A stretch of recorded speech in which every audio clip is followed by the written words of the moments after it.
Assalamualaikum warahmatullahi wabarakatuh. Kami dari kelompok 2 Psikolinguistik akan menjelaskan mengenai hubungan bahasa, berpikir, dan berbudaya. Kelompok kami beranggotakan saya, Devia Nur Asia Jamil, dan juga Cintami Fitri. Pertama, saya akan membahas mengenai pengertian berbahasa. Menurut Abdul Chaer, berbahasa adalah penyampaian pikiran atau perasaan dari orang yang berbicara mengenai masalah yang dihadapi dalam kehidupan budayanya. Berbahasa adalah suatu kemampuan yang diperlukan dalam berkomunikasi maupun berinteraksi dengan orang lain. Keterampilan berbahasa perlu dilatih sehingga kemampuan atau kompetensinya meningkat dan sesuai dengan perkembangan psikologisnya. Dilatihnya kemampuan berbahasa bisa dilakukan secara formal, informal, maupun non-formal.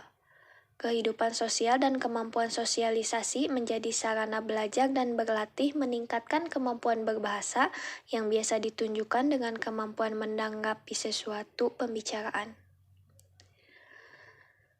Untuk materi selanjutnya, saya akan mulai masuk ke pembahasan, yaitu materi mengenai bahasa sebagai unsur kebahasaan. Maaf, maksudnya di sini bahasa sebagai unsur kebudayaan.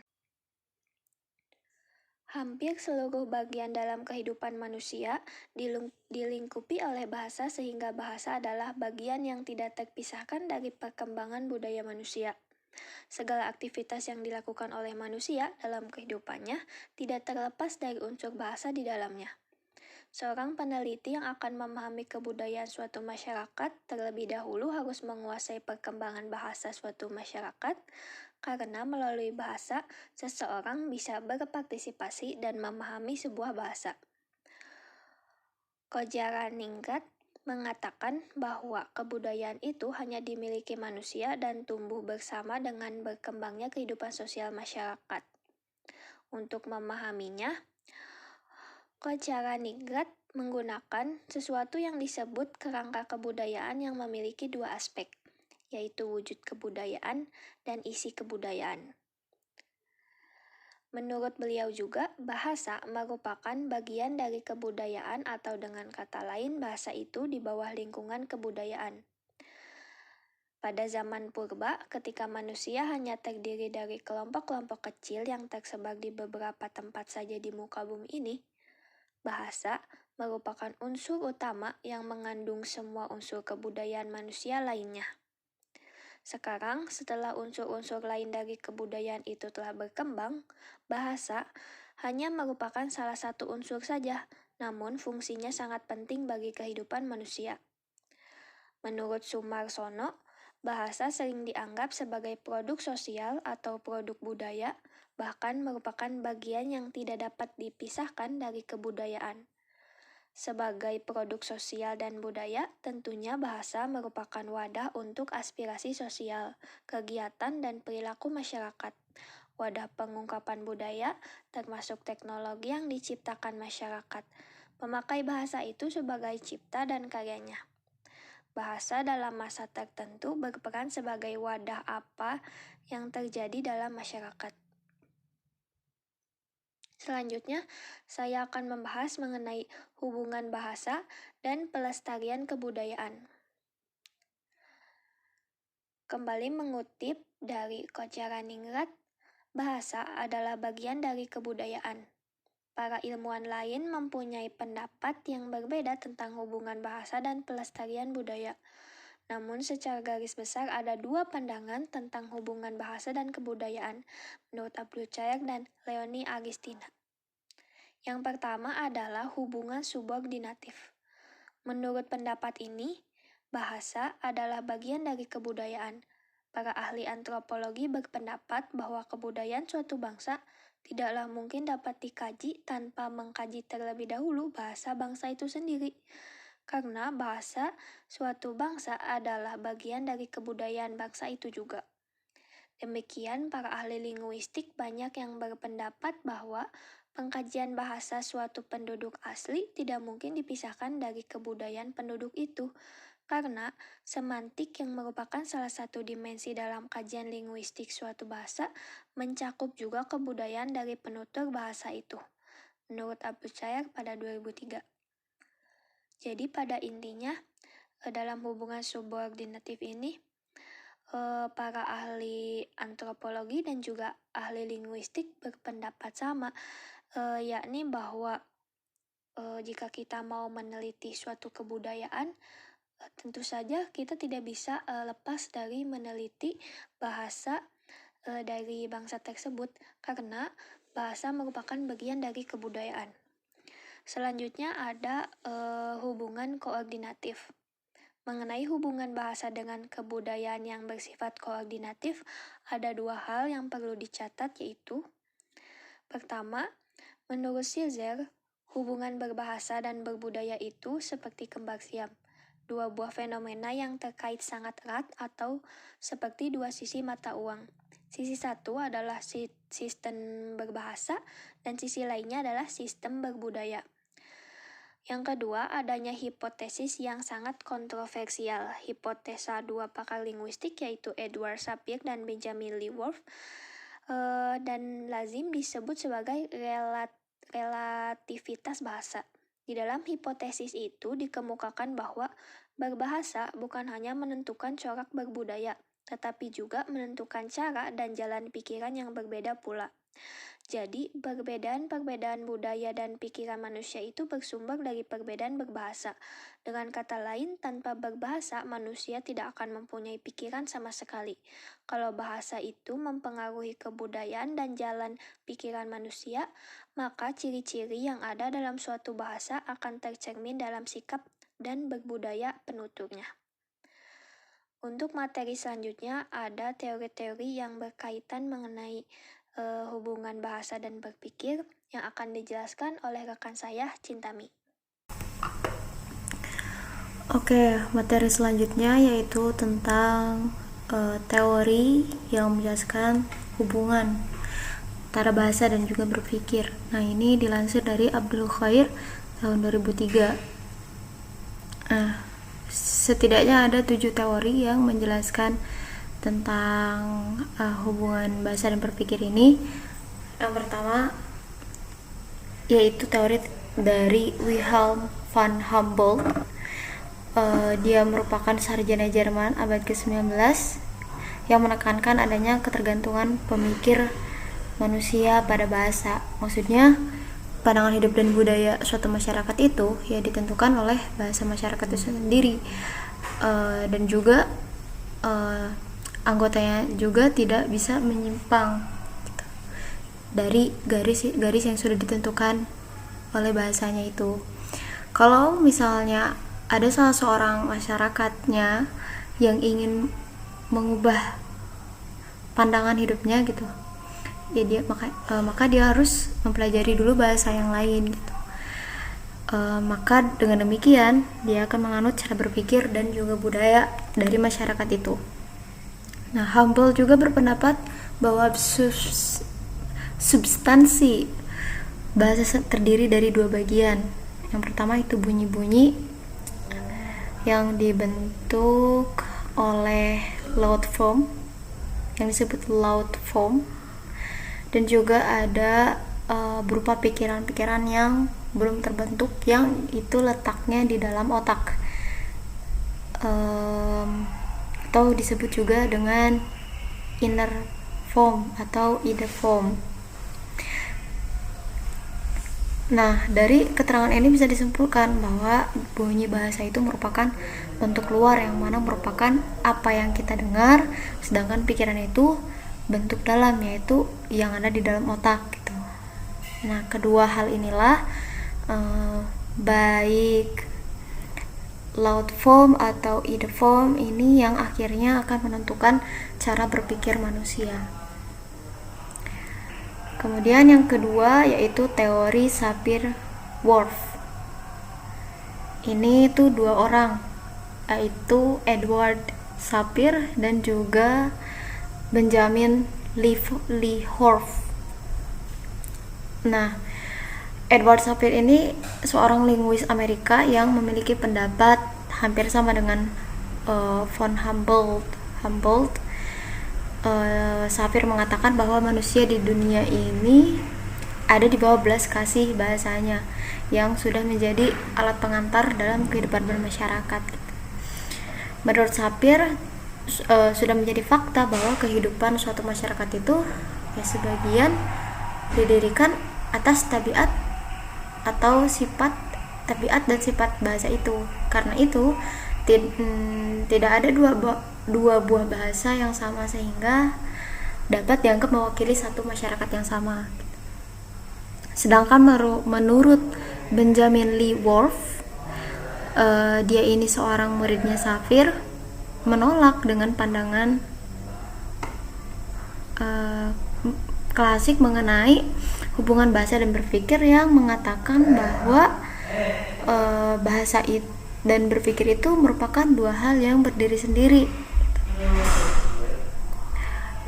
Whorf mengatakan bahwa bahasa itu menentukan pikiran seseorang sampai kadang-kadang bisa membahayakan diri sendiri. Di sini diberi contoh bahwa Whorf itu bekas atau mantan anggota pemadam kebakaran yang menyatakan kaleng kosong bekas minyak meledak. Nah, kaleng kosong. Nah, kata kosong di sini itu digunakan dalam artian tidak ada minyak di dalamnya. Nah, teori yang ketiga yaitu dari Jean Piaget yang merupakan seorang sarjana Prancis, dan dia ini memiliki pendapat yang berbeda dengan Sapir dan Whorf. Menurutnya justru pikiranlah yang membentuk bahasa gitu. Karena tanpa pikiran bahasa tidak akan ada. Nah, untuk menentukan apakah bahasa ini terkait dengan pikiran, Piaget berpendapat bahwa ada dua macam modus pikiran, yaitu pikiran terarah atau pikiran intelijen dan pikiran tak terarah atau pikiran autistik. Nah, Piaget mengembangkan teori pertumbuhan kognisi, menyatakan jika seorang anak bisa menggolongkan sekumpulan benda dengan cara yang berlainan, yaitu sebelum mereka menggunakan kata-kata yang serupa dengan nama benda tersebut, maka perkembangan kognisi ini dapat diterangkan telah terjadi sebelum dia dapat berbahasa. Dan menurut teori ini, mempelajari segala sesuatu mengenai dunia itu ya melalui tindakan-tindakan dan perilakunya, dan kemudian setelah itu disampaikanlah melalui bahasa. Mengenai hubungan bahasa dengan kegiatan intelek ini atau berpikir ini, Piaget menemukan dua hal penting. Yang pertama yaitu sumber kegiatan inteleknya tidak terdapat dalam bahasa, tetapi dalam periode sensomotorik, yaitu satu sistem skema yang dikembangkan secara penuh dan membuat lebih dahulu gambaran-gambaran dari aspek-aspek struktur dan bentuk-bentuk dasar penyimpanan dan operasi pemakaian kembali. Sedangkan yang kedua yaitu pembentukan pikiran yang tepat dikemukakan dan terjadi bersamaan dengan waktu pemerolehan bahasa. Keduanya ini milik proses yang lebih umum, yaitu konstitusi fungsi lambang dan pada umumnya. Nah, Piaget menegaskan bahwa kegiatan intelek ini sebenarnya aksi atau perilaku yang telah dinuranikan dalam kegiatan-kegiatan sensomotorik, termasuk juga perilaku bahasa. Kemudian yang keempat yaitu teori yang disampaikan oleh L.S. Vygotsky.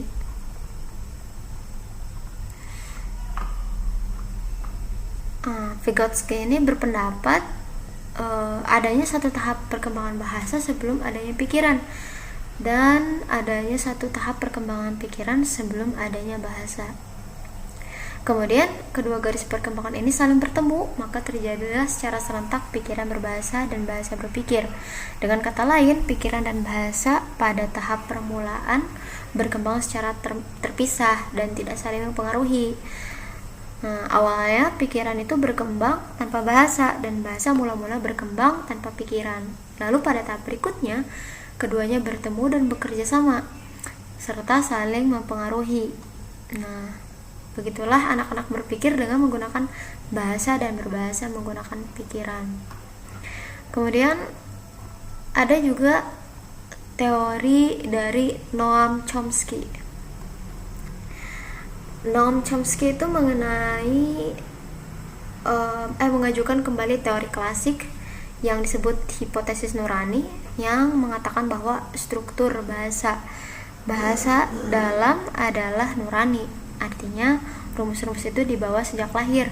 Sebenarnya teori ini tidak secara langsung membicarakan gabungan bahasa dengan berpikir, karena Chomsky sendiri menegaskan bahwa pengkajian bahasa membukakan perspektif yang baik dalam pengkajian proses mental manusia.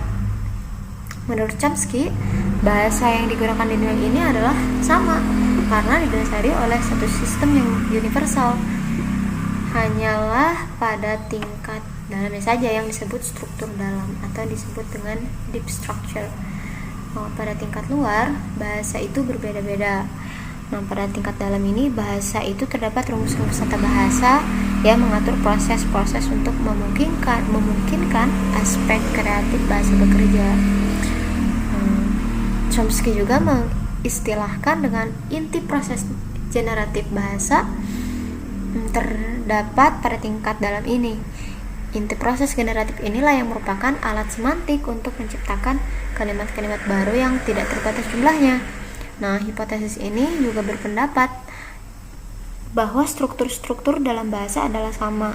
Struktur dalam setiap bahasa bersifat otonom dan karena itu tidak ada hubungannya dengan sistem kognisi atau pemikiran dan kecerdasan. Yang keenam datang dari Eric Landberg yang mengajukan teori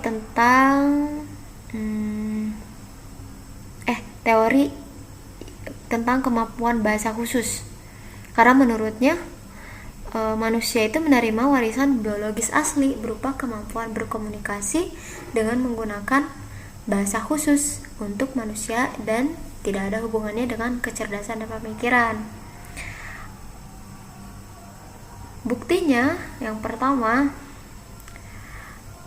bahwa manusia telah dipersiapkan secara biologis. Yang pertama, kemampuan berbahasa sangat erat hubungannya dengan bagian-bagian anatomi dan fonologi manusia serta bagian-bagian otak tertentu yang mendasari bahasa. Yang kedua, jadwal perkembangan bahasa yang sama berlaku bagi semua anak-anak normal. Semua anak-anak bisa dikatakan mengikuti strategi dan waktu pemerolehan bahasa yang sama, yaitu lebih dahulu menguasai prinsip-prinsip pembagian dan pola persepsi. Yang ketiga, pembagian bahasa tidak dapat dihambat meskipun pada anak-anak yang mempunyai cacat tertentu seperti buta, tuli, atau memiliki orang tua pekak sejak lahir. Namun bahasa anak-anak ini dapat berkembang dengan hanya sedikit keterlambatan. Yang keempat, bahasa tidak dapat diajarkan pada makhluk lain.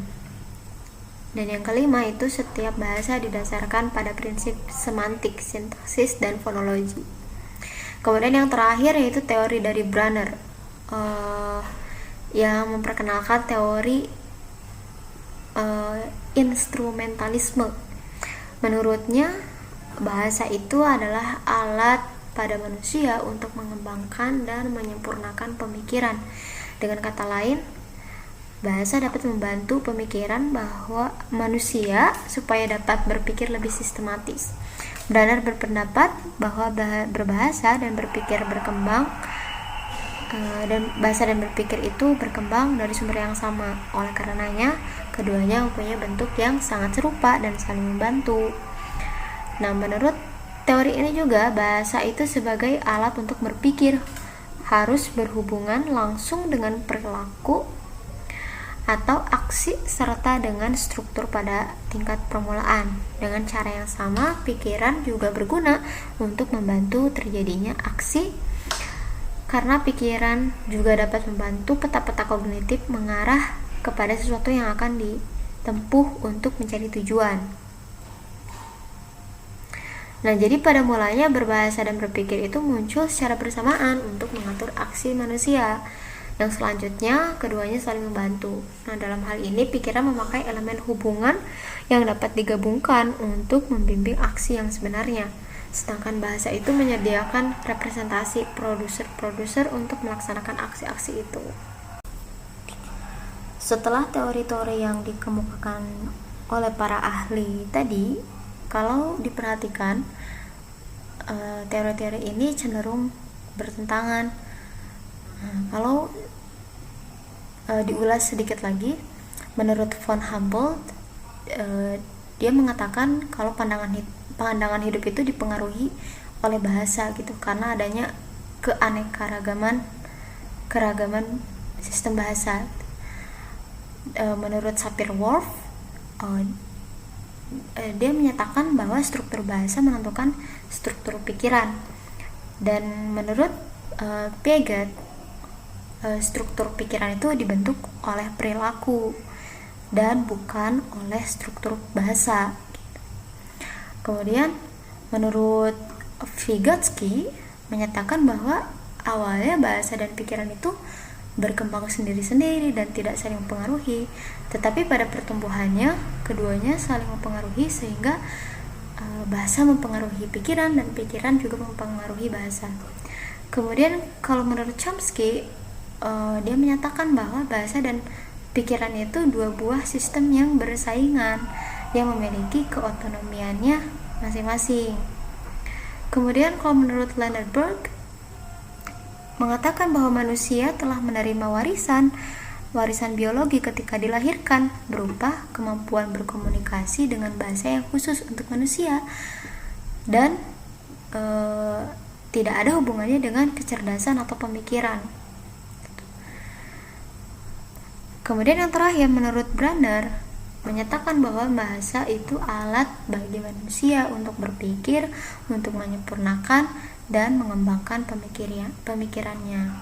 Nah, di antara 7 teori ini, mungkin teori Sapir-Whorf yang paling kontroversi karena hipotesis ini menyatakan bahwa jalan pikiran dan kebudayaan suatu masyarakat itu ditentukan atau dipengaruhi oleh struktur bahasanya. Hipotesis Sapir-Whorf membuat pernyataan bahwa struktur bahasa yang biasa digunakan seseorang mempengaruhi cara orang berpikir dan berperilaku. Dapat dikatakan bahwa suatu bangsa yang berbeda bahasanya dari bangsa lain akan memiliki corak budaya dan jalan pikiran yang berbeda pula. Jadi, perbedaan-perbedaan budaya dan jalan pikiran manusia itu bersumber dari perbedaan bahasa. Atau tanpa adanya bahasa, manusia tidak dapat mempunyai jalan pikiran sama sekali. Dan kalau bahasa mempengaruhi kebudayaan dan jalan pikir manusia gitu, maka ciri-ciri yang ada dalam satu bahasa itu akan tercermin pada sikap dan budaya penuturnya.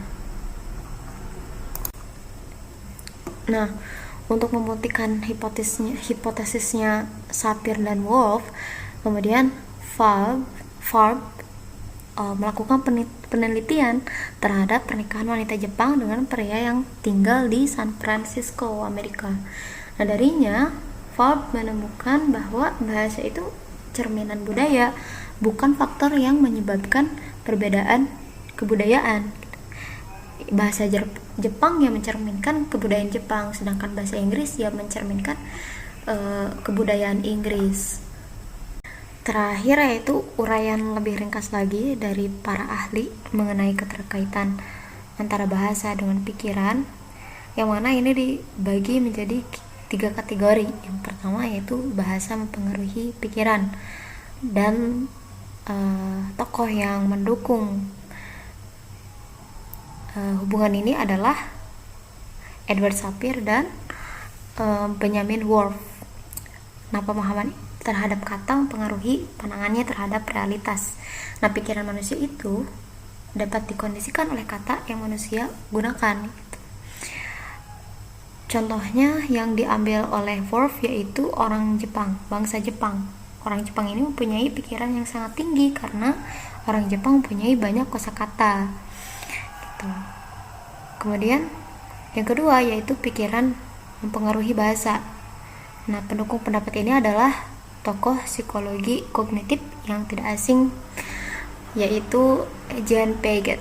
Melalui observasi yang dilakukan oleh Piaget terhadap perkembangan aspek kognitif anak, nah, ia melihat bahwa perkembangan ini, aspek kognitif anak ini akan mempengaruhi bahasa yang digunakannya. Semakin tinggi aspek tersebut, semakin tinggi bahasa yang digunakannya.